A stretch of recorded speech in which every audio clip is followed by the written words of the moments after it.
everybody.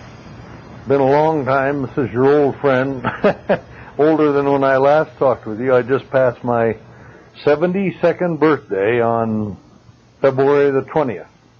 And I tell you, I had a marvelous birthday.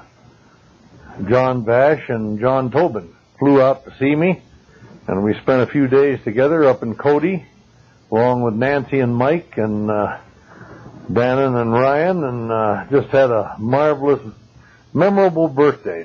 I thank those guys for flying all the way out to see this old guy.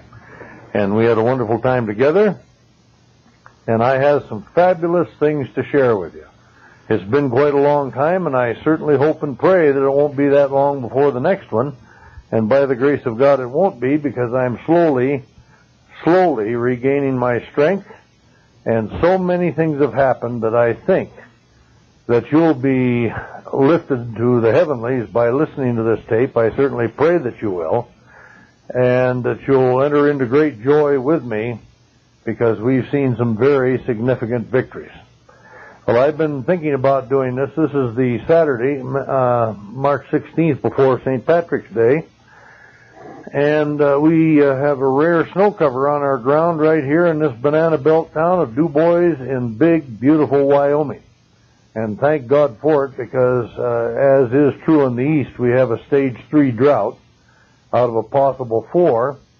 And we have an increasingly heavy snowpack here in the Wind River Mountains and in the Absarokas and hopefully in the Bighorns and most certainly in the Tetons, all the northern Rockies, where we are in real need of building a great snowpack, because that's what gives us our water table and fills our reservoir. So here I am, and I've been planning and plotting to do this tape, really looking forward to it, especially since I am feeling so much better now.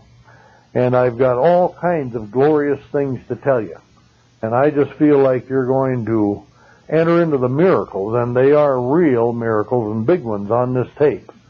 I'm going to show you how, by the grace of God, the truths that I've been teaching all these years of the cosmic Christ does turn us into Merlin Melchizedek type people who can work magic. And believe me, in the last several months, especially since last fall, early September, we have seen some monumental miracles that I want to share with you. And I've called this Red Aurora for a reason. And I'll get into that later. I did a tape that, by the way, was one of JT's, John Tobin's, favorite tapes, Aurora Consurgens, Rising Dawn, quite a while back. But this is going to be an entirely different presentation and present the Aurora in a different way, too. And I'll tell you all about that later. Right now, I want to tell you, because of my total lack of energy over the last several months, and I'll be giving you the reasons for that on this tape and some of the great things that have been accomplished. But because of a lack of energy and just not being able to, hardly handle my daily household duties, now I'm feeling so much better, and I want to spring into this, and I have felt that this was the day to do it, and we'll honor St. Patty with the Red Aurora. I've got quite a bit of Irish blood in my mongrelized clan, and so this is a good time to celebrate saints, because I'm going to talk about sainthood later on, if we get around to it, and I think we will on this tape, but if not this one, most certainly the next one. But there are great news and great miracles to share with you, and if ever there was a family that deserved to have miracles and good news, it's you folk that I love so dearly, so let's get right into it. When I got up this morning, just with my heart full of good things to share with you, I have my treasure bags full, and I just want to dump them out so that you can see them. When I got up this morning feeling really happy and excited and enthusiastic about doing this tape, first thing, the phone rang. And I usually screen my calls, and so I did, but I found out that it was one of my all-time favorite sons back east in Philadelphia. Many of you may know him, Kurt Panna, and he was really excited to share something with me. And this is what he had to say. He said, you know that I went to Jamaica for a vacation recently, and Took a friend along, had a great time.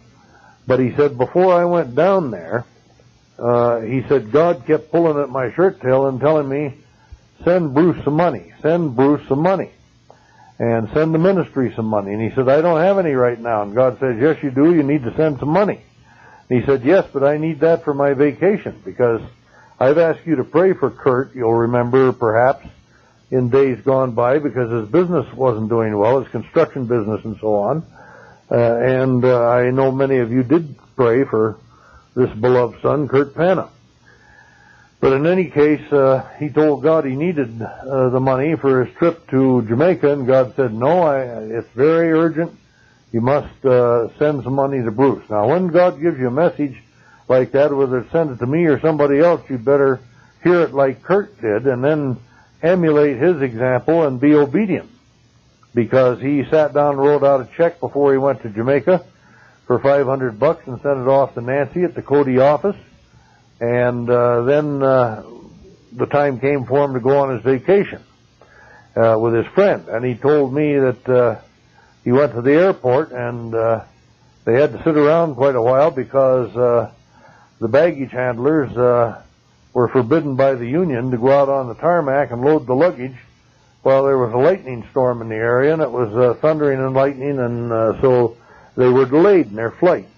And during the delay, Kurt went up to the desk and said, is there any chance that I could get upgraded, if we could get upgraded to first class? If there is, I'd sure like to do it. And they said, no, there's no chance at all. And then presently, not too much time elapsed, and they came back to where he was seated and said, yes, there is room in first class. If you fellows want to go up in first class, we can kick you upstairs into first class. And he said, great. And so his vacation was getting off on the right foot, because there's an awful difference between riding in coach class and first class, if you've ever contrasted or, shall we say, compared the two.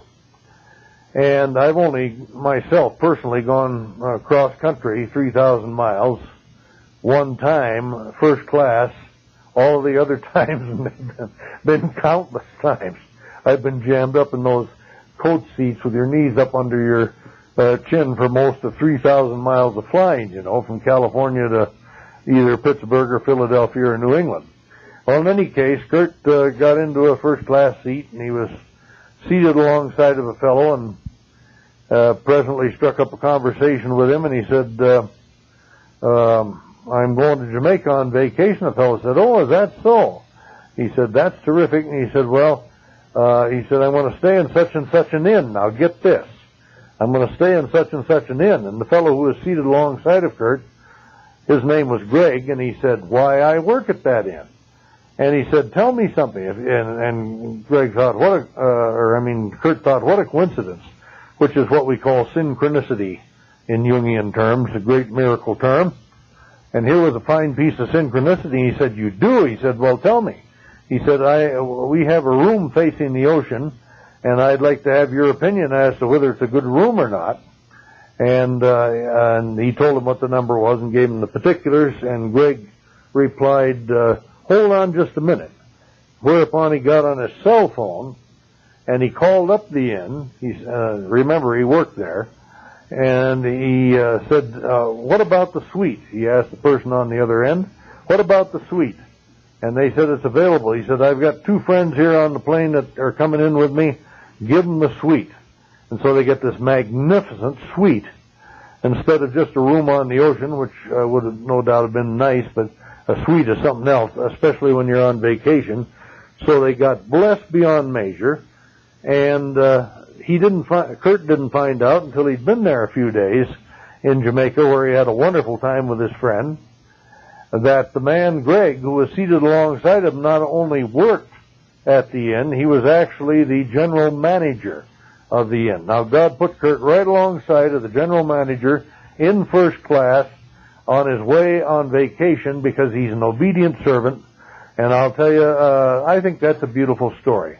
And so if God speaks to you, and be sure to have your ears open to him, and he tells you to do something, you can't be blessed more if we obey his commandments we will abide in his love, is what the Gospel of John has to tell us. And Kurt's a wonderfully obedient servant of God and a beloved son, and he obeyed God when the Lord told him to send something to the ministry in our need. Even though he himself was in need, he did it. He obeyed. And a marvelous story unfolded where he got seated right next to the general manager of the inn where he was staying for a week or more in Jamaica. And the end of this happy tale is that he had a great vacation.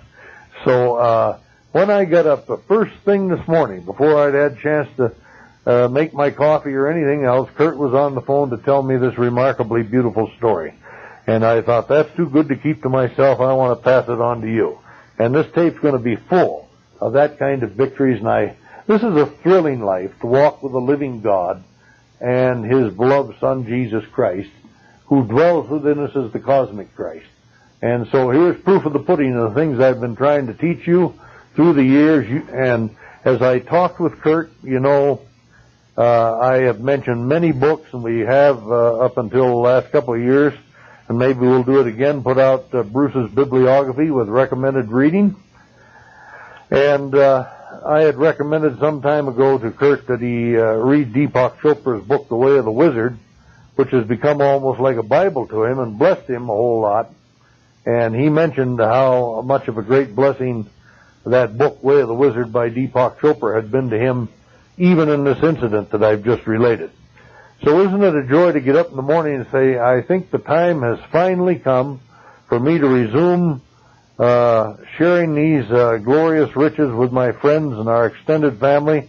It's time to make a tape. Get up in the morning, and the very first thing, before you can even make your coffee, is a beautiful, beautiful story like this one.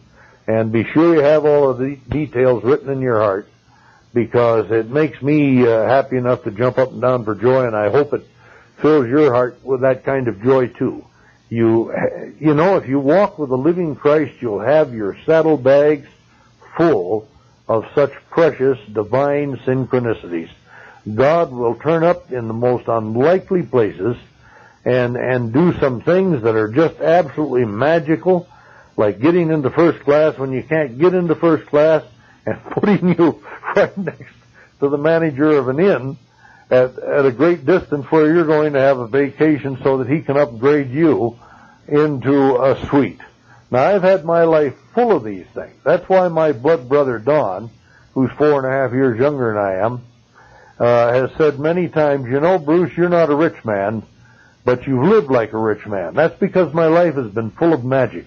And so will yours be if you walk with the living God, the cosmic Christ, the indwelling Christ, and set your affections and your thoughts on things above. Practice occupying your minds with things above, not with things on the earth, because we've died and our life is hid with Christ in God. Now that's the appetizer. And believe me, we're going to go on here in red Aurora into some amazing miracles that God's performed in just the last few months. So hold on just a minute.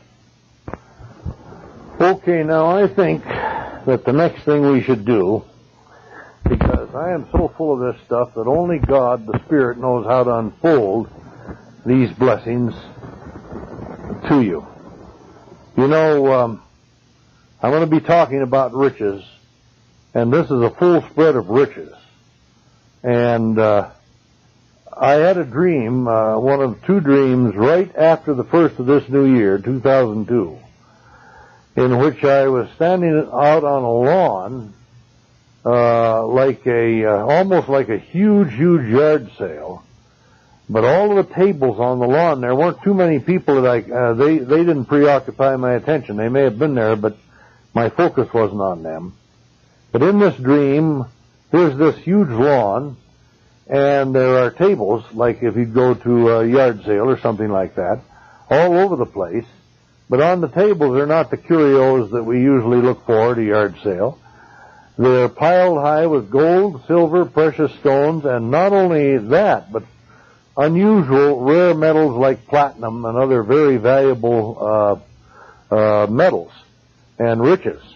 And I'm looking everywhere in this dream, which, as I say, was one of the very first right? In fact, I think it was the first one of this new year. I'm not looking in my journal right now.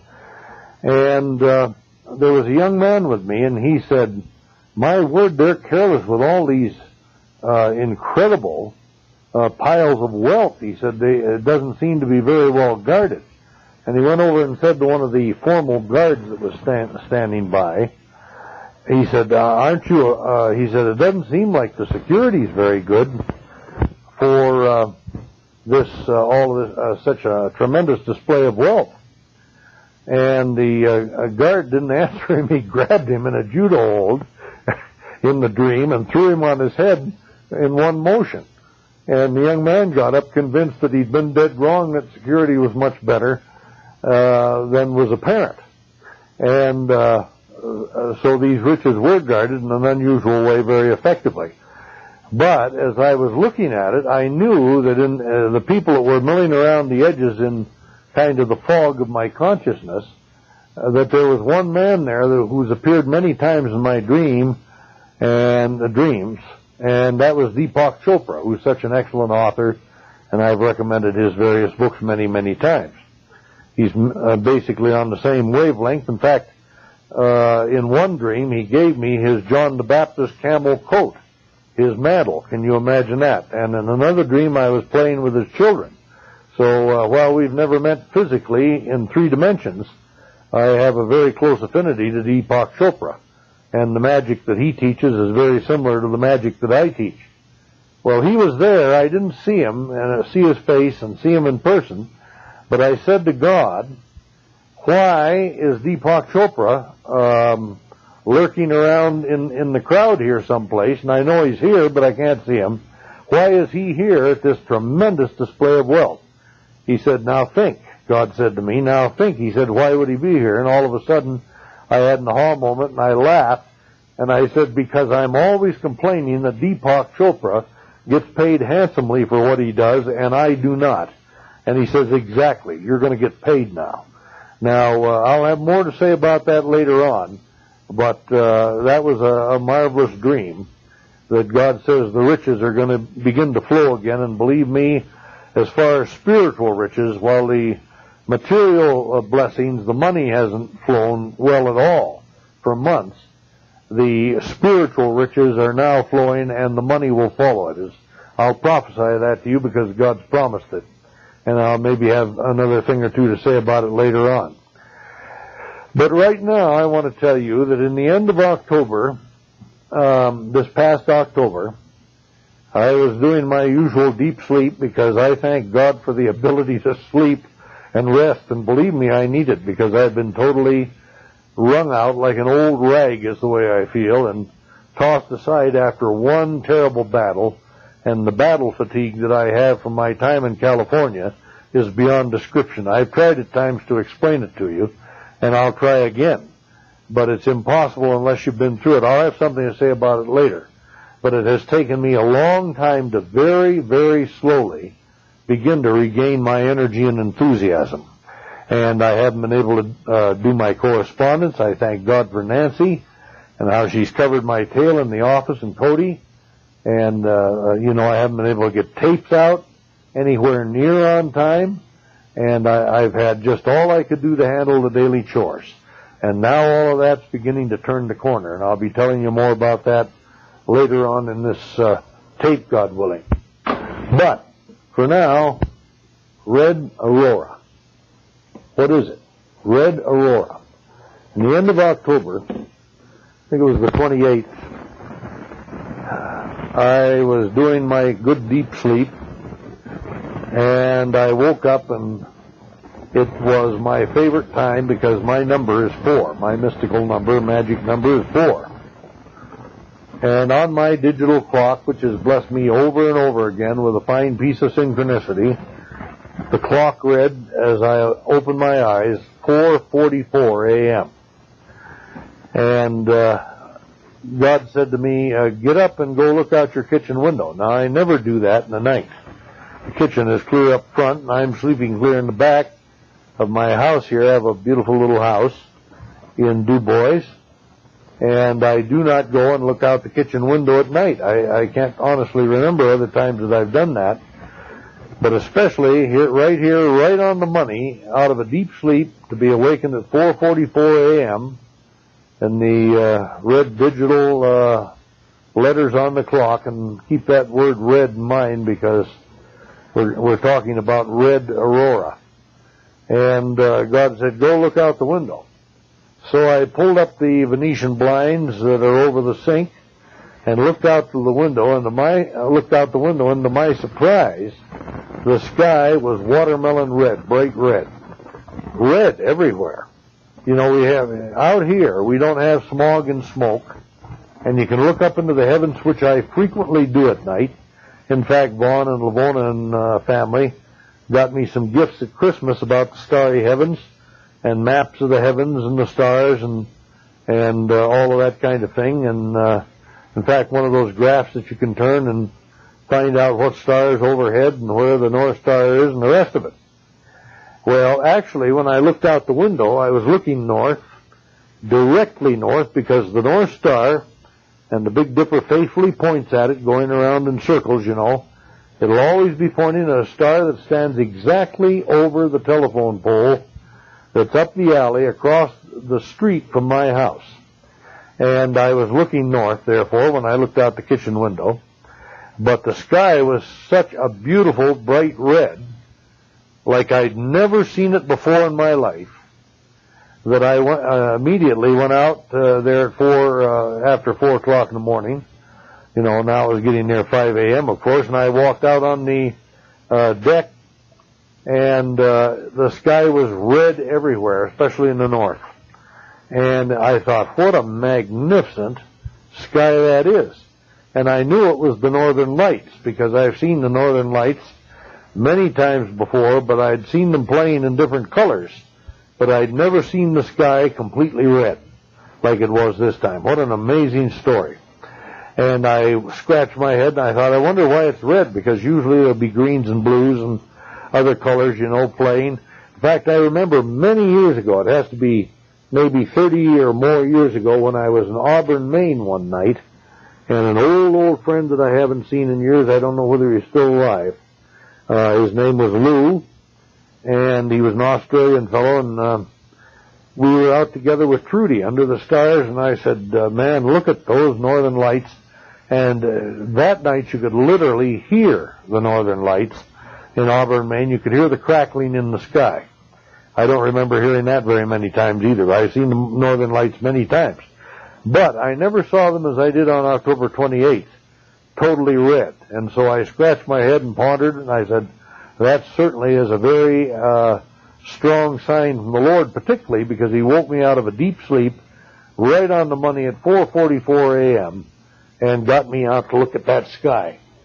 Now, I want to just say this, that you hear this remarkable story of God's magic, and this is why I talk about Merlin and Melchizedek people all the while.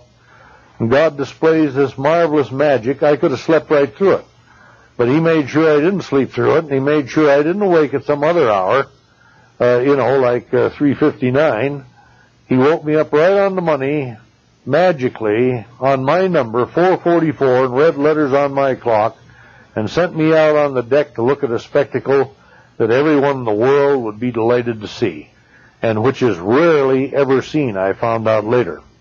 And I'll tell you why.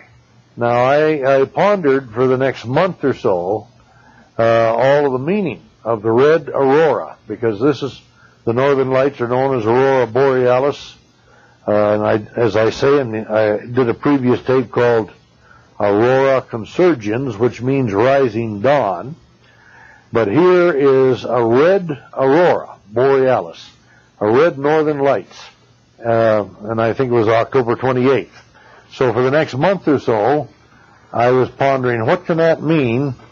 I knew it was a very great manifestation of the goodness and grace of our Heavenly Father. Now, I'll promise you this. Paul wrote 2,000 years ago some of the highest truth you could find in print any place on earth to this day in 2002, 20 centuries later. And that's in Colossians, the 2nd chapter, in fact, the whole epistle. But he says, as you have therefore received Christ Jesus the Lord, so walk ye in him, rooted and built up in him, and established in the faith, as you've been taught, abounding therein with thanksgiving. As you've received Christ Jesus the Lord, so walk ye in him. That means not only as we sing in the great old hymn, what a friend we have in Jesus, but make friends with him day by day. Get to know him deeper and deeper and better. Share the smallest things as well as the greatest with him. You know, here I am. I'm God's solitaire by his appointment, and I live with this man that I love, and it certainly isn't a gay relationship. It's the living Christ that I live with. And we just have a great time together, and we have some fights many times, as I told you over and over again. And we live in a robust relationship, a reality relationship, and he's more real to me than many people that have a skin. And that's no exaggeration. Now, you can know that if you practice the presence of God, as dear old Brother Lawrence, that medieval saint, wrote so beautifully in his book many centuries ago. Practice the presence of God at all times, everywhere. When you're washing dishes, when you're doing your housework, which I have to do every day. I was doing my laundry this morning before I got on the tape recorder here with you folk. You know, you have to keep those things up to date, especially if you have a lazy partner like I do, the Lord, who doesn't do any housework. I do that part. So in any case, it's a wonderful thing to live with him. Sometimes it's the I'll tell you this, I remember Trudy's words.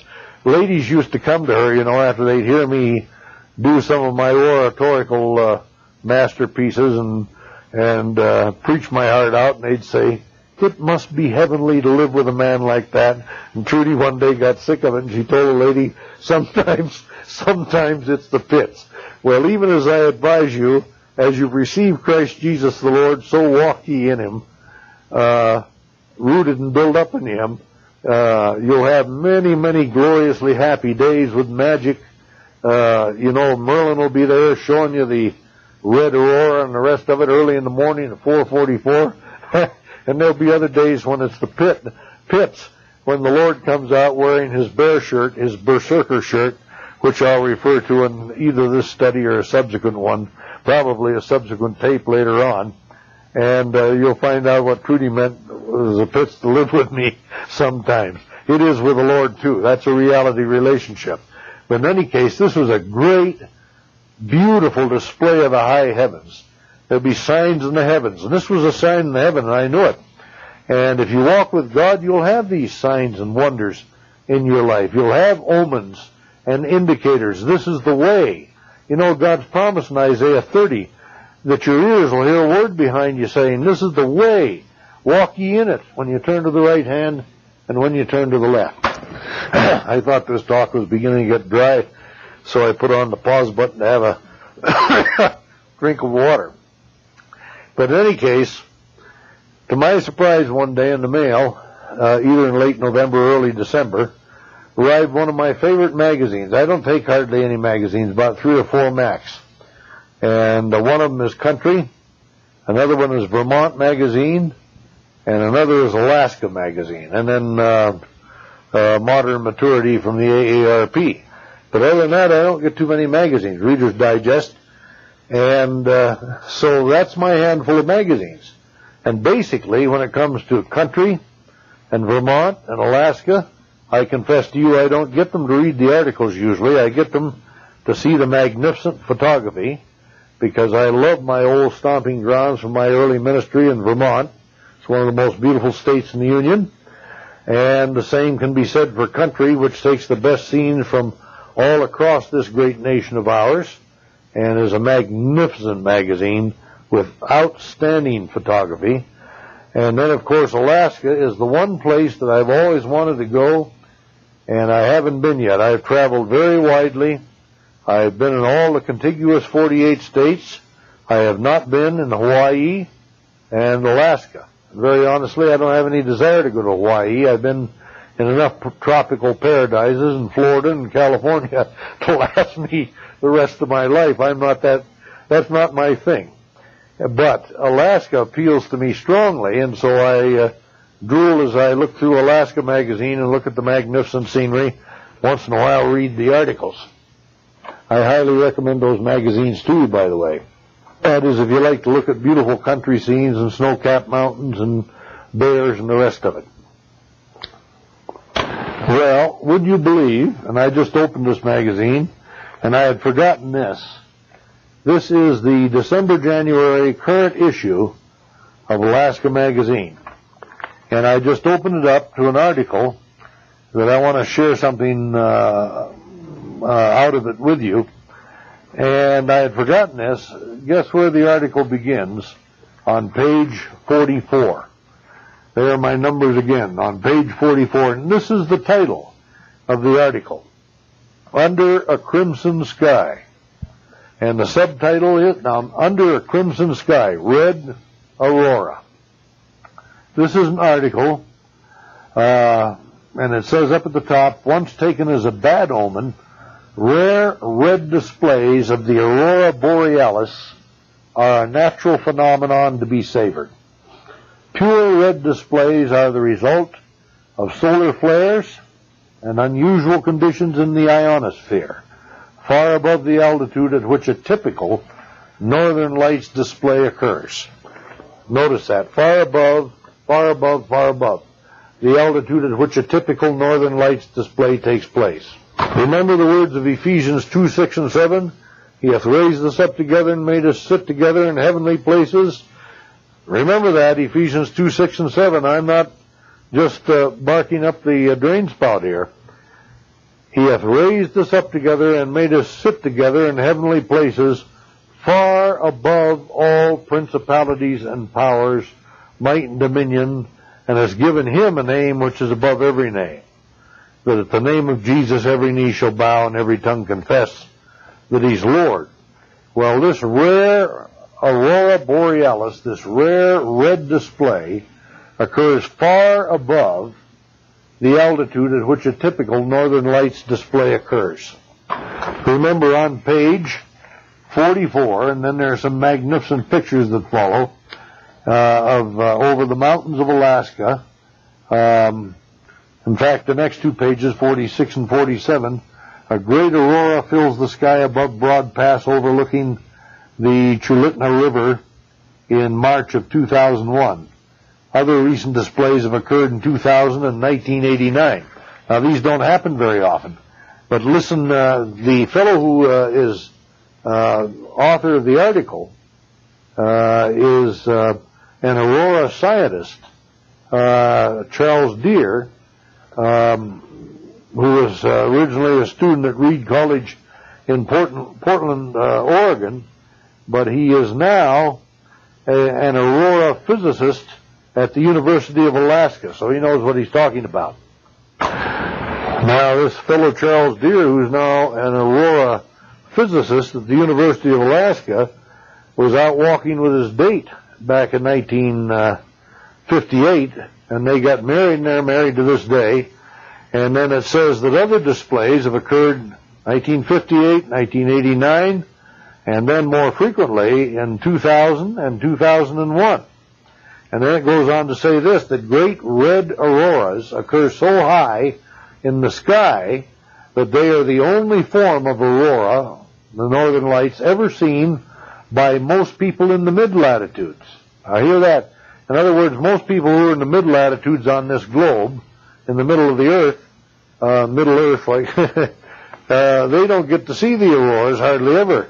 But if they do, it's a rare display of the red aurora.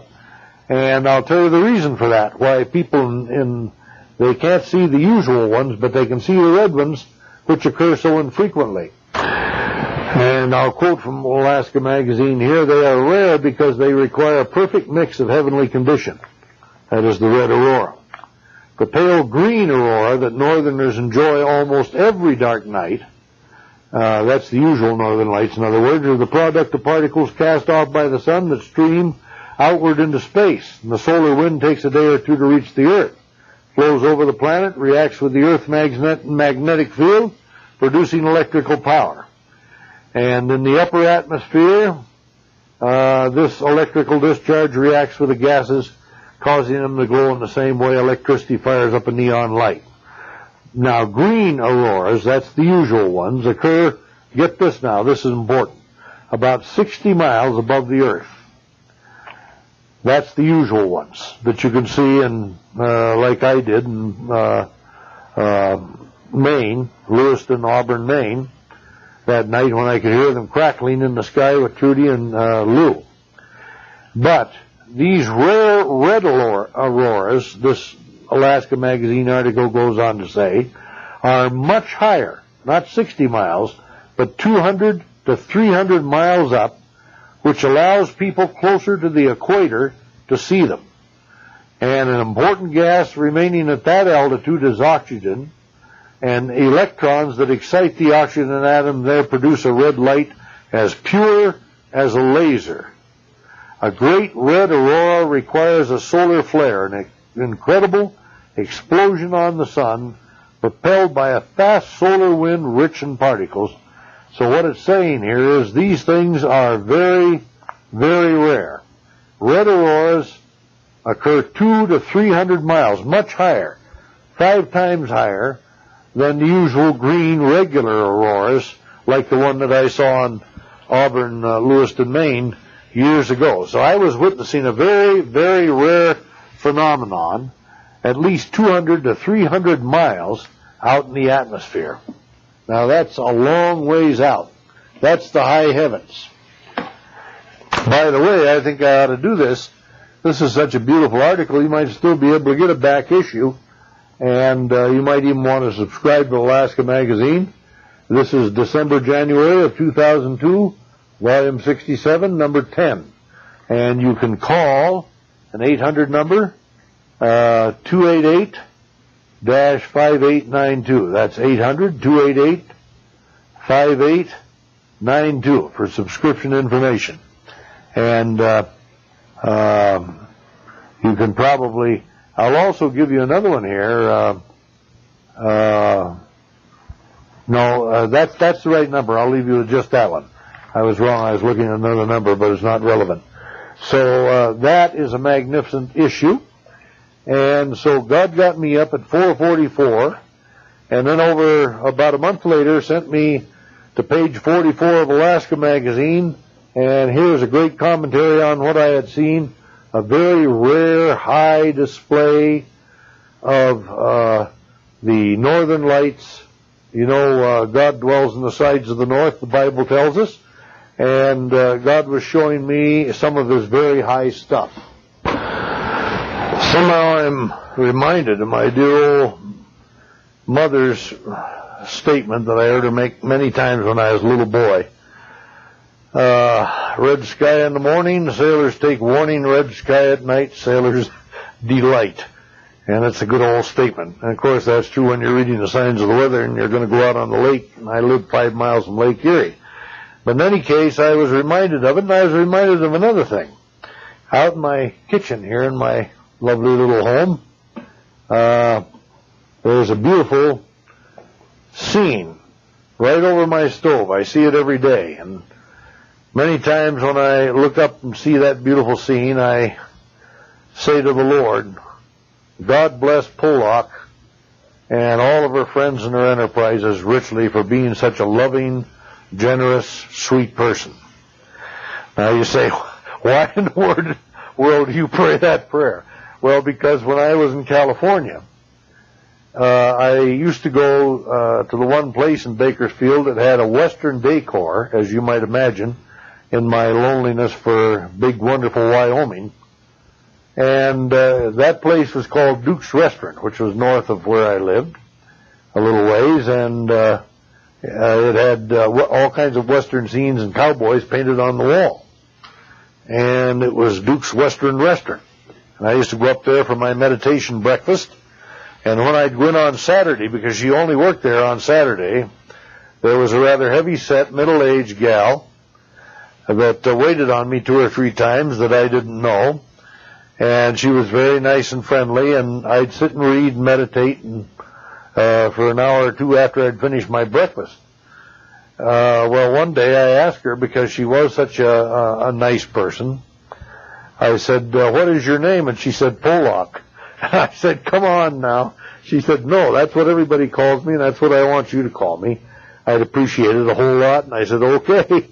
And so I have Pollock's gift hanging over the stove in my kitchen. I may even have mentioned this on a previous tape at one time, but it sure fits in beautifully here, because it's a magnificent photograph of a great red sunset. Much, very honestly, very parallel to the great red sky I saw on October 28th when God said, look out your kitchen window at 4:44 a.m. And what happened was that I had gone back a few times, and because she only worked on Saturdays, I missed seeing my friend Pollock time after time. I finally decided to go back on Saturday, and there she was working faithfully. That was her day to work there. And she said, boy, am I glad to see you. She said, I've had my art book under the counter here for quite a period of time, hoping that you'd be back again. And she said, this is something I want to give you. And she said, I want you to cut it right out of the book. Well, she had one of those lovely big art books, you know, full of beautiful photographs, many of them sunrises and sunsets. And she turned back to where she had it marked, and there was a beautiful scene of a red sunset, the very one that hangs over my stove, and when I'm making breakfast in the morning, inspires me to pray for my friend Pollock. And I do miss seeing her. And she said, I wanted to give this to you, and I'd like to have you cut it right out of my book here, because she said, this reminds me of you. And now that's one of the highest compliments. I've had some nice things said about me and to me that I treasure forever, but that's one of the nicest things, puts a lump in my throat, to think of a total stranger, a waitress in Duke's Restaurant in Bakersfield, California, picking a magnificent sunset and saying, this reminds me of you, and I want you to have this as a gift from me. Well, I'll tell you, I have prayed countless times for my friend Pollock that I'll probably never see again in this life, because of her kindness and love in just of the many customers that she had come into that restaurant. To pick out a special gift like that for me means more to me than I can begin to tell you. That someone who didn't know me very well should say, you are like a beautiful sunset. And that's what you call a real love gift. And I thank God that there are still a lot of people like that around. Now, I think it's a good time and a good point here to pause and turn this tape over to the other side.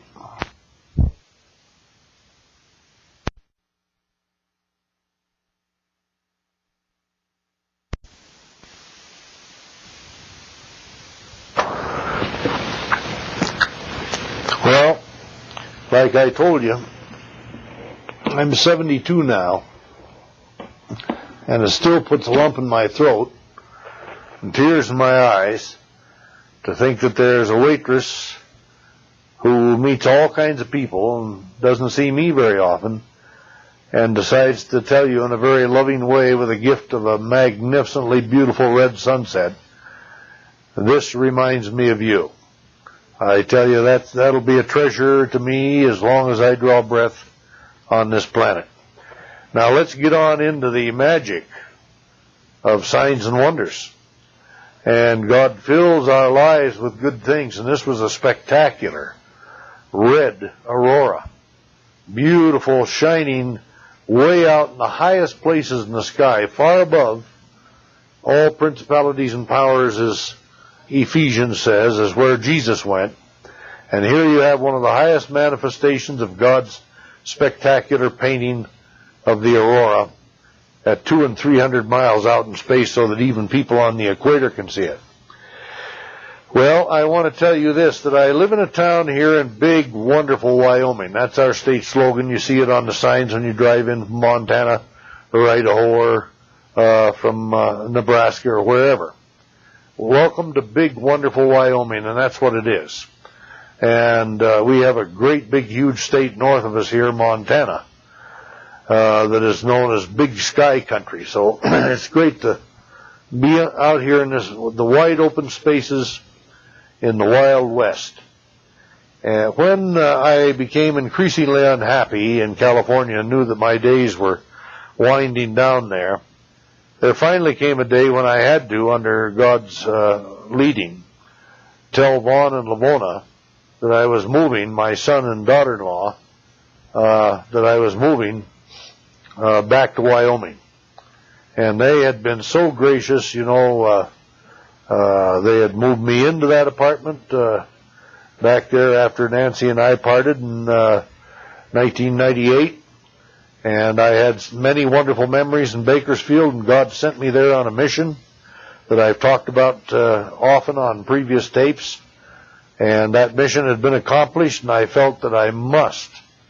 And it had drained me of life itself, as Walter Hojak, my dear friend, saw in his dream of a few years back. He had a dream in August of '98. And I felt I had to go back to Wyoming. Well, to make a long story short, they were very upset, needless to say, and thought that I was absolutely crazy at even the thought of moving away from them and moving back to Wyoming. And I hated to part from them. The thing that hurt me the worst about the anticipation of moving back to Wyoming, while I was greatly excited about being back where my heart was, in the state and the country and the mountains that I love, that I would be removed from them by at least 1,200 miles. And they've told me since, frankly, that they thought I was crazy for even considering it. But I went ahead and made the move anyway in June of this past year, as you know. And then they came up to visit me I think it was September. They came up 2 or 3 times, as a matter of fact, through the fall, and we had some beautiful trips up into Yellowstone and over into Jackson Hole and Grand Teton National Park, and had some great times together. And they'd stay several days, as many as they could, on those visits. Now, I live in a town of about 1,000 people, which is 80 miles from Jackson Hole in round figures, and 80 miles from Riverton and Lander in the other direction, in the southerly direction. Jackson's more toward northwest, southeast, down to Lander and Riverton. So here we are, 80 miles from nowhere is what the natives say. And it's true. And I have a friend at our only food store, the only supermarket that we have. And by the way, that little supermarket does a very wonderful job. And it's called Ramshorn, like everything else in town, because we have 1,000 rams on the outskirts. That's bighorn rams, Rocky Mountain sheep, on the outskirts of town here. You can go back to a viewing area where there are supposed to be between 800 and 1,000 bighorn rams in the wintertime.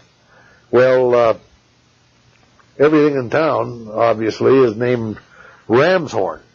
And that's our food store. I have a friend there, a middle-aged friend, by the name of Brad, who works in the store. He's a clerk and stocks the shelves and all that kind of stuff.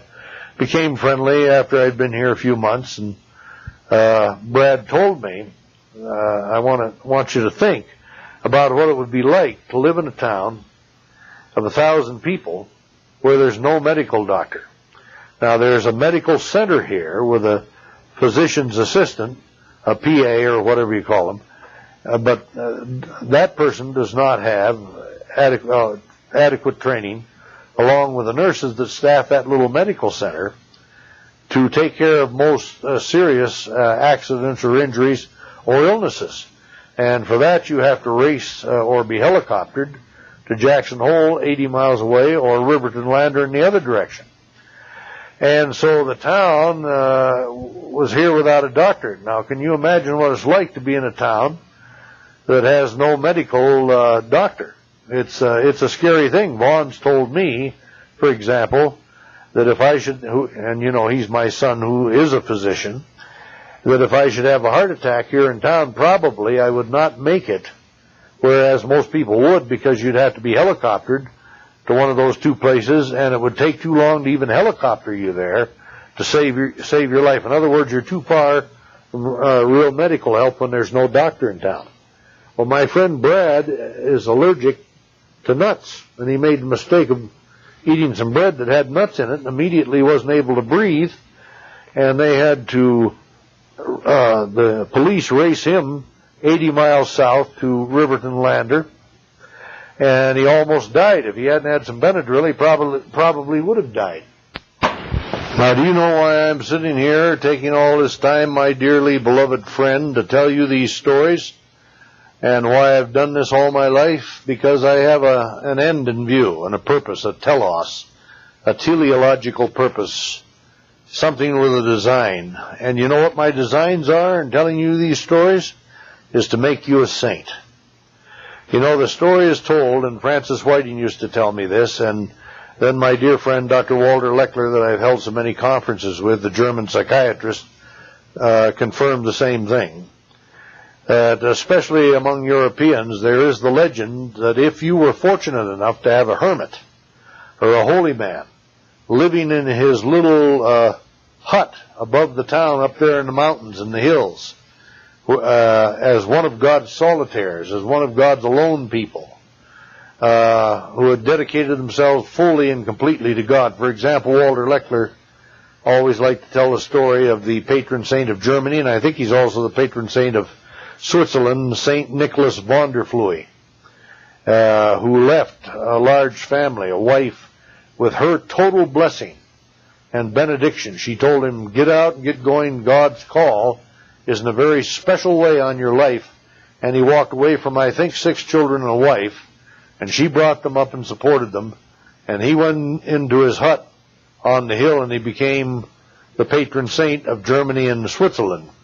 Because if you have a holy man or a holy woman who lives, like St. Teresa, off by themselves, as I've tried to tell you repeatedly, as Father Keating has told us repeatedly in his great article, Unloading the Unconscious, your sufferings and the struggles that you go through, if you're one of God's very special people, that the Roman Catholic Church refers to, and the Episcopal Church and others, as saints, if you're one of those special people, God has put a special calling on your life, and he calls you to be a solitaire, as Thomas Merton talks about, off by yourself, or if he calls you into a busy life where you are a saint in the factory or in the office, where your preoccupation is with the living cosmic Christ, where you live out those eternal currents of energy called love that flow from the heart of God through your heart to those around you. Then you'll have an influence, even when you don't know it. You'll have an influence when you're asleep. You'll have an influence when you're sitting in Duke's restaurant. And people will notice that you're a beautiful sunset. I just, pardon the personal illustration, but it points up what I'm trying to get across to you. You count. And you are the salt of the earth. You're what holds back the evil. You're what keeps the corruption back. You are the light of the world that dispels the darkness. You are a light shining in the darkness, and the darkness has never yet overcome it, as John 1:4 puts it. You are a little Christ where you are. You are a saint, and just remember that. You have a ministry as a saint. Well, in this personal reference, I just want you to take note that I obeyed God. He told me to come back to Wyoming. Through the love and good offices of Nancy and Mike Thompson, her new husband, I came back to Wyoming and stepped into my beautiful little house here on Marciana Street in this town of 1,000 people, and everything was in place right down to the last books and all of my artifacts. Nancy said there ought to be a law against one person accumulating so much junk in one lifetime after she moved me from California into this lovely little home in DuBois, Wyoming. But I knew that I had come home in the will of God, and that all my dreams had told me, get out and get out now. And I'd obeyed God. My own son, that I dearly love and have a very intimately close relationship with, both he and his wife Lavona, thought I was completely crazy for coming back here. And everyone in town treated me like royalty. We have magnificent people in this town. But remember, this was a town without a physician. And my friend Brad almost lost his life, the fellow who works at the local market, because it's a town without a physician. And so through September and October and November, through the fall, Vaughn and Lavona and Alexis, my lovely little granddaughter of 10 years of age, came up here to visit me periodically and began to fall in love with this place, especially when they stayed at a local motel here, Trails End, and saw the wildlife down back of the motel, from the mooses to the bald eagles to the stories of how a grizzly had come back once too many times to town, right down in the river behind that very motel, and had to be put to death because he was becoming a total menace to the town. By the way, I've sat right here in my den where I'm talking to you today, in my study, and pulled up the blinds and looked out on, there are three unfolding mountains behind me, or mountain ranges, and watched a herd of elk running like a river down the alpine hills last summer, being chased by a mountain lion. So this is a very, very fascinating place to live. But it was a town in jeopardy because it was a town without a physician. Now imagine, when God begins to manifest His beautiful signs and wonders, let me just fill you in on a couple others. It's a life full of mystery and marvel, and it can turn you into a beautiful sunset if you live with this living God instead of a dead book religion. Even this year, this is an aside, I'm continuing to call this series The Transformation. It's a great title. You can transform things by just being, by obeying God, by living in the flow. Out of your inner being will flow rivers of living water. And you'll be a blessing to those around you when you don't even know it. And you will come to know it, just as I did when I was handed that magnificent sunset at Duke's Restaurant in Bakersfield. Now let me kind of get hold of the loose ends here and begin to draw this string on red Aurora. Signs in high places. Magnificent manifestations at 4:44 a.m. God intending to do good things, big things. My beloved son Vaughn, and I've got another beloved son who's, as I told you on the last tape, been promoted to full professor now at Providence College in Rhode Island, but I'm not going to talk about him on this tape like I did on the last one. Vaughn, my physician son, is an excellent physician, voted by his peers to that position more than once when he was in Bakersfield, California. He was there for 10 years, I believe, working in Mercy Hospital downtown in Bakersfield in the emergency room, his preference being to work the night shift, usually 12 hours, and during those 12 hours he'd see 70 patients many a night, and many a time he'd save 5 and 6 lives a night, and many a time he'd face many, many bullet and knife wounds because of the dark parts of that city of 300,000 people. And so, needless to say, as I said to him the other day, "You are getting burned out." He said, "I wasn't getting burned out, I was burned out." I tell you, I know that God sent me here, and I had to even leave my beloved loved ones behind for a few months, and had no idea. They thought I was absolutely out of my mind to move back up here all by myself, where I didn't know a single person in the town, and that's the truth. I didn't know a single person in Du Bois when I came here. I had just always admired the town, and God made clear to us in dreams that this is the town, not Jackson Hole or someplace else, not Cody, but Du Bois was where He wanted me. And so, under God's guidance, being led by the Spirit, I came back here into this lovely little home that God provided for me as a rental, and it was a time of being semi-retired in the mountains of Wyoming to try to recuperate and regenerate and, recover from the battles that I had had spiritually with principalities and powers in California. And it has been that. And as I said to you earlier on this tape, I'm beginning finally to get my energy back. Well, Vaughn and Lavona came to visit several times. And one of the times we stayed in the beautiful Lake Hotel in Yellowstone National Park, which is an old, archaic, historic hotel that has been beautifully refurbished and has a marvelous atmosphere to it. It's a holy place to me for more reasons than one, but especially because I was seated there shortly after the towers were destroyed in New York City on 9/11 by people who have a hideous God image. That's why we're in business. We need to change that image of God completely by living out an entirely different one.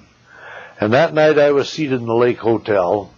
Vaughn and Lavona and I were all staying in the same room that night in that lovely old hotel, but we were seated in the lobby and it was crowded, and right at dusk everyone became as still as you could ever imagine, and there was a very large crowd in the lobby and outside, milling around the flagpole at the lowering of our great flag at dusk that night.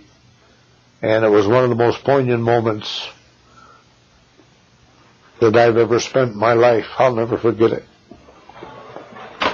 In respect to the noble and brave firemen and policemen and others who lost their lives on 9/11. And this fall, Nancy is tentatively planning a very special rolling conference where we travel together out here and see some of the great sights in Grand Teton National Park, Yellowstone, the Beartooth, and elsewhere, and you'll be getting full news on that. I hope to be in excellent health, to be able to join you every step of the way, and one of the places we hope to be able to stop is the Lake Hotel in Yellowstone that I'm talking about right now. Well, that night we all stayed in the same room because the hotel was crowded and everything, and we had a very significant sign from the Lord that night, because two huge ravens. Now, you know, there's really no difference, they tell us, between eastern crows and western ravens.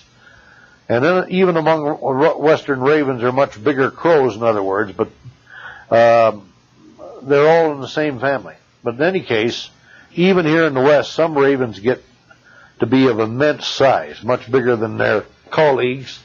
And right outside our window in the Lake Hotel,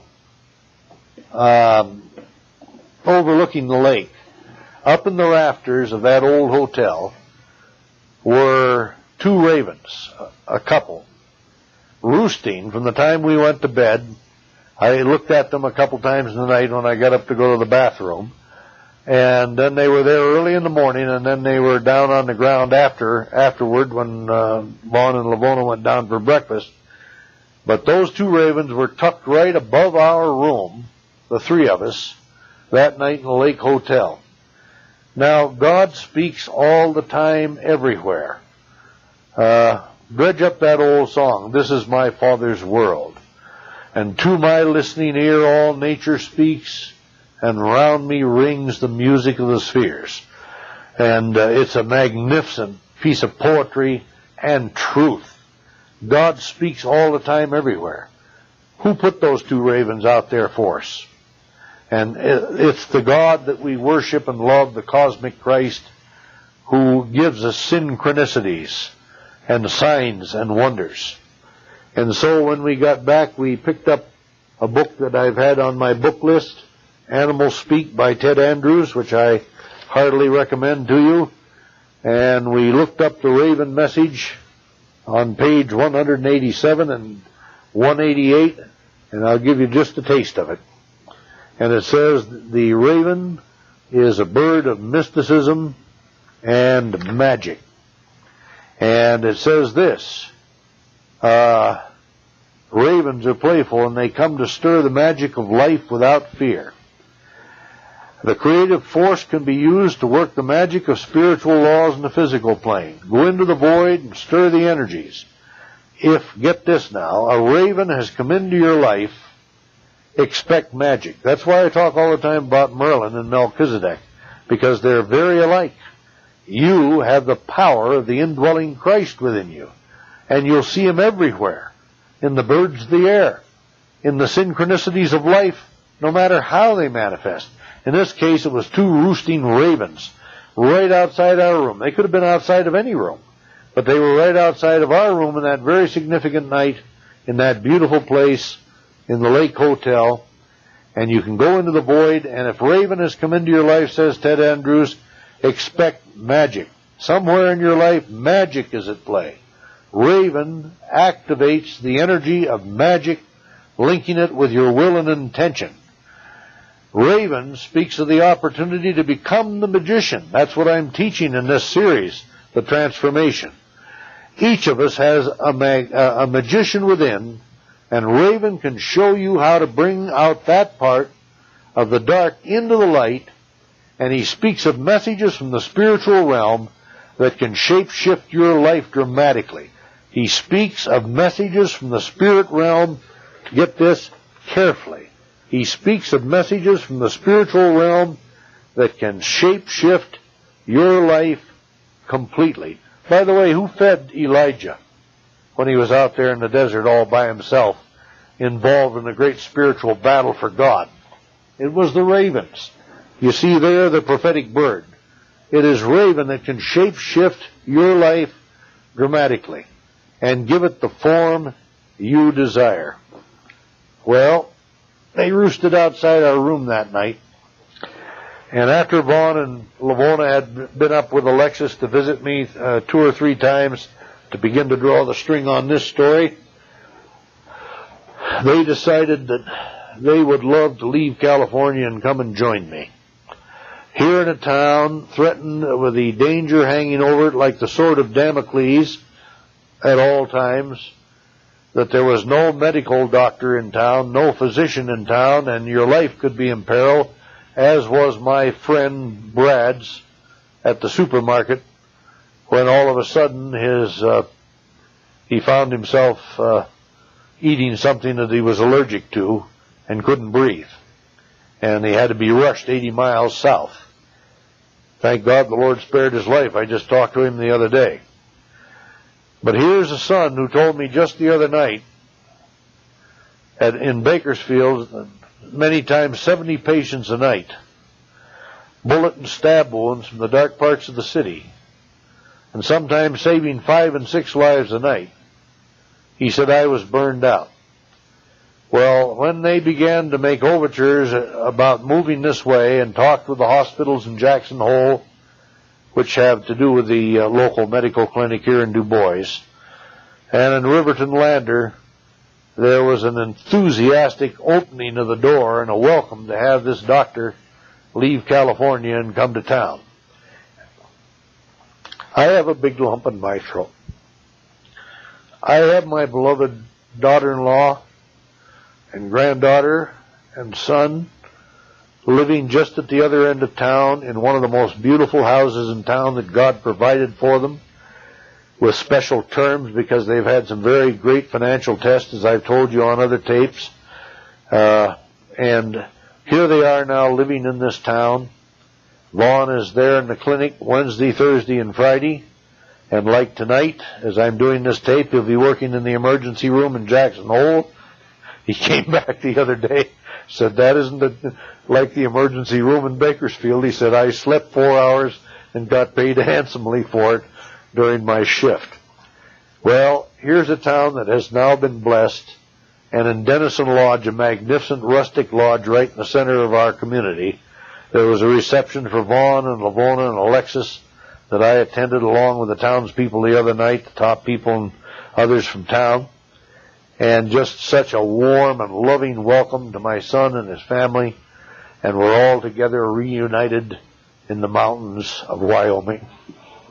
I had to stop and shed some tears of joy.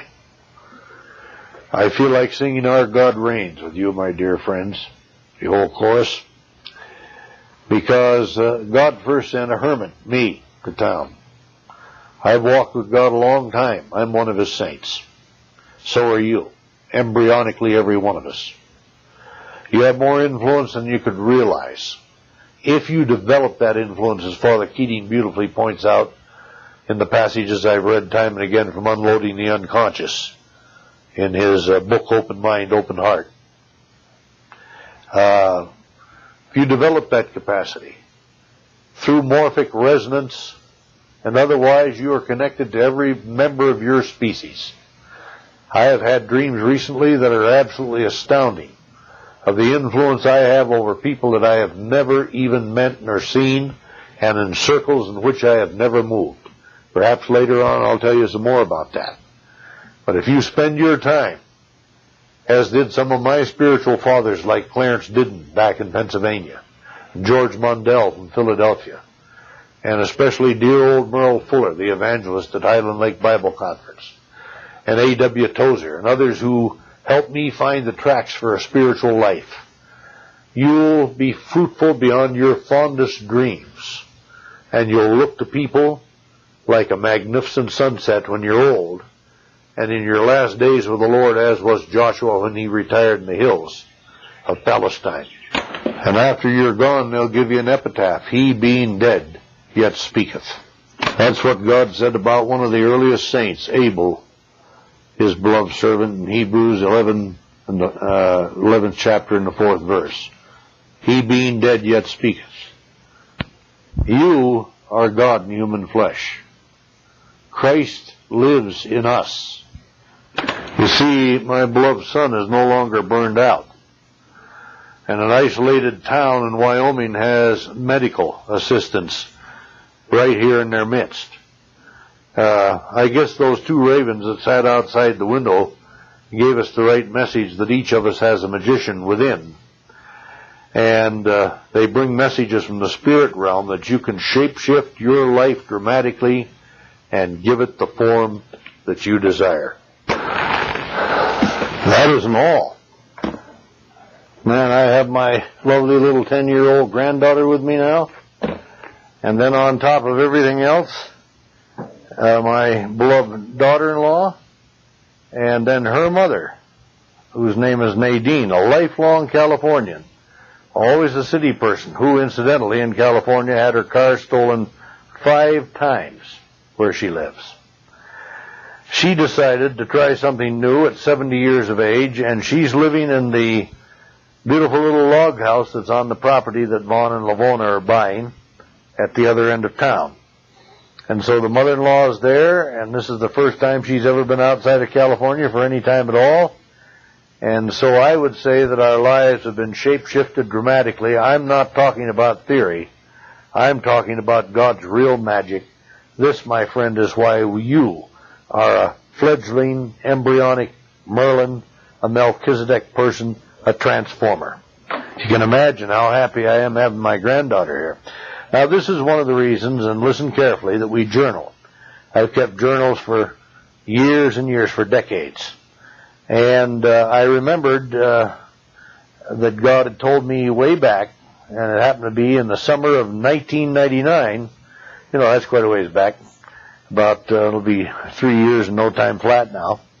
In July, that I had been working all night, harvesting, working hard, in a foreign country, and had gone through this deep, dark night of heavy work, and at the end of that long night's work, a very lovely lady, excuse me, a very lovely lady came dressed to me in a beautiful off-white dress, someone who was just full of love for me, and I knew that this was a sign of the appearance of Sophia, God in his feminine form, our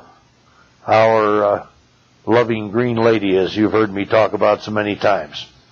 So working all night, believe me, I have worked all night. I had a dream just a month after that, August 22nd of 1999, a repetitive dream, and it was very similar to the dream I just told you, and this is why we journal, because when I said to God, where are those dreams, when he brought them to my mind, that you've been working all night and you have a slave in a foreign country. And to me, my 3 years in California were like a stay in a foreign country, in spite of the fact that my loved ones were there and we had some great times, and we have some great memories. It just was not my place, but God sent me there, as Walter Hojak indicated, and others, to help save the city of Los Angeles from destruction. And he uses those of us who are power cells for that kind of work.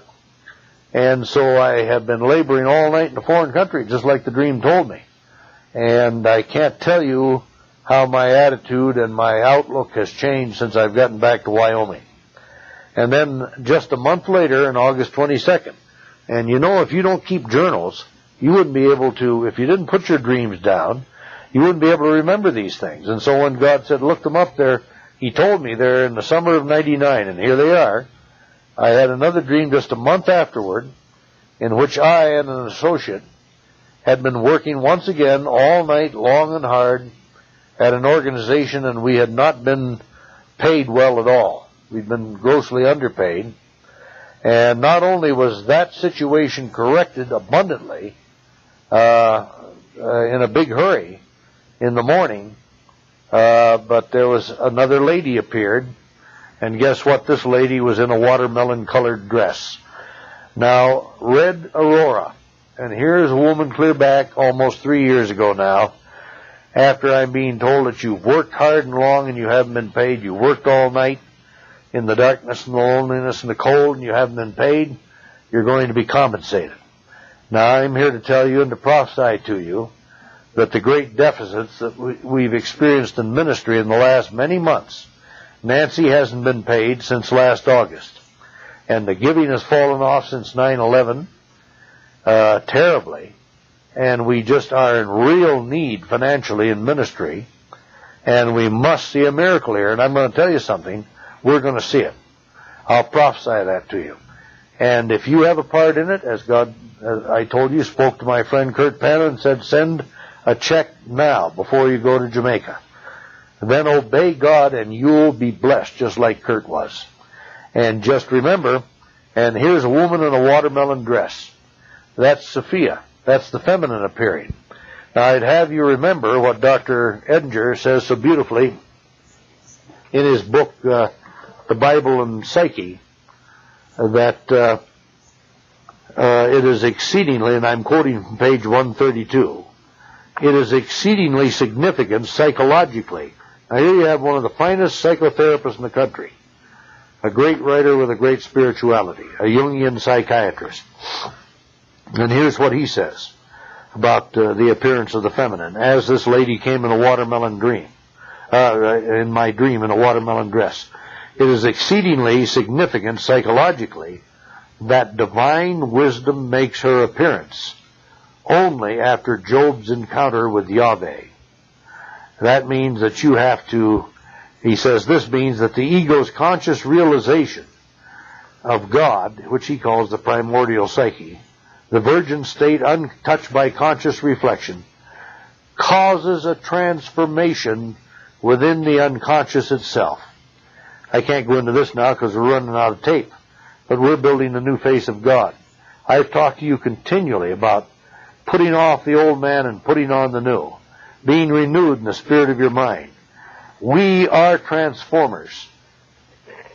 Sophia, divine wisdom, makes her appearance only after a battle with God, only after Job's encounter with Yahweh, only after working hard in the vineyard all night, and after you've wrestled like Jacob with God all night, then all of a sudden the dawn of victory comes upon you. The red aurora, the aurora consurgens, the rising dawn. God in his redness, in his light, in his highest manifestation, not 50 miles out, 200 to 300 miles out, just to use the analogy. God in high places, the exalted, ascended Christ, seated at the Father's right hand. After our battle with the old God image, after our battle with negative energies, after our wrestling match with evil in the middle of the night, laboring in the darkness and cold as my dreams told me in the summer of '99, all of a sudden a lady appears in the first dream in a beautiful off-white dress. In the second one, in a magnificent watermelon-colored dress which for 3 years after, I didn't know why she was in that dress. After my experience at 4:44 a.m. October 28, and what God's told me since, I knew it was a manifestation of this time of extremely great victory in our lives and here in the northern Rockies of Wyoming.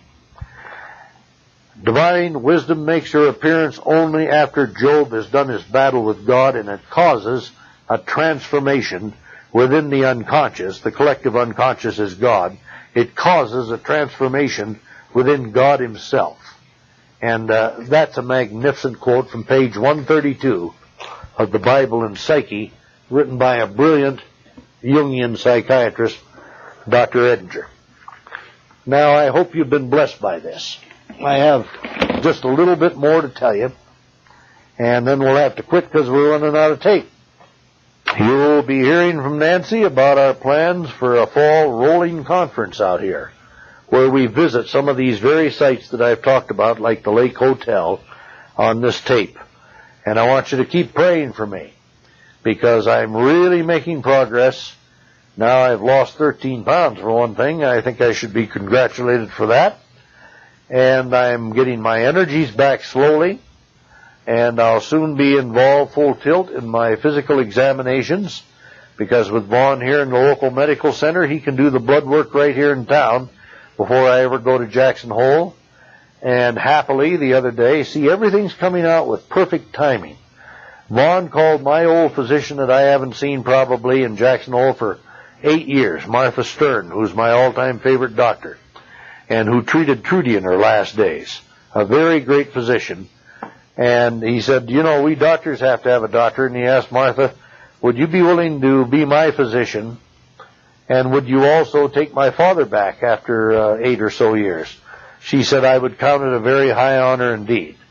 So instead of my going and getting my physicals, say 2 or 3 months ago, which I sensed in my spirit wasn't the right time, and perhaps them finding something that would put me in the hospital in Jackson, and having no loved ones nearby for hundreds and hundreds of miles, certainly the closest would be Nancy and Mike in Cody, and that's a good, I guess, what? Well, it's about 220-mile drive in the wintertime. So now, if they do find something that needs attention, I have to go to the hospital. My loved ones are at hand. And so everything is falling out at just exactly the right time, and we have seen some fantastic miracles. And I want to underline to you the things that I'm teaching you about the renewing of your mind. Present your body a living sacrifice, Romans chapter 12 says, once for all. And then don't be conformed to the usual ways of thinking, to the world's ways of thinking, but be in a constant state of transformation, because we are transformers. And be transformed by the renewing of your mind, Romans 12:2. Proving God's good and acceptable and perfect will. Put on the new man, which is in a constant process of renewal after the image of him that created him. And so we're becoming like God is becoming. He said, I shall become what I shall become. Exodus 3:14. So we walk in his footsteps, and we become what he created us to be. And this is our Christification. And this is our deification. And this is being conformed to the image of Jesus Christ, Romans 8:28 and 29, so that he can be the firstborn among many brethren. Now remember, we're in deep doo-doo, to put it mildly, financially. But I have peace about this. I believe that many of you out there are hearing God's voice, as did my friend Kurt Panna, and that you're going to respond and meet this need that's been many months. As I said, Nancy hasn't been paid since last August. That hurts me. And I think we can do much, much better than we have. And there was something about the so-called recession and the time after 9/11 that giving just fell off. And then, of course, I've been in limbo, and I have been, really in a very dark place, trying to recover from my battles in California. And on the next tape, I'm going to tell you about a spectacular dream that when I said to God, I feel like I'm just returning from a far country where I was nearly killed in battle, and that I have no energies left. and that I'm absolutely drained, as Walter Hojak saw in his dream, that Satan would drain the life out of me. I want to know what I accomplished in that far country. I want to know what all of that energy and the high cost that I paid really accomplished. And on the next tape, I'm going to tell you what God told me in an absolutely great dream that answered all my questions at once and satisfied me with finality. And we'll be going into that on the very next tape, God willing. But please, my friend, if God is speaking to you about helping to meet the need, and you want to see this ministry go on, now is the time, as God kept tugging at Kurt Panna, saying, no, not after you come back from Jamaica, but right now, now is the time. Listen to what God's telling you. Not what I'm telling you necessarily, except I'm telling you we're in real need and we need your help now, and we've needed it for months on end. But do what God's telling you. Ask Him, what do you want me to do, if anything? And respond to what He tells you, and the need will be met. We'll see some more miracles. He's shining in high places. This is the time of red Aurora. God bless you, my dear friends. Thanks for sticking with me so long. I love you, I miss you, and I hope to see you and hug you soon out here in the West, maybe someday in God's goodness back there in the East as well. I don't know what His plans are that way, but I would hope that that might happen. So have a great life, and especially stay zeroed in on these things in this next week and see what the Spirit will do to shape-shift your life dramatically so that you can be a Merlin Melchizedek transformer. God bless you and goodbye.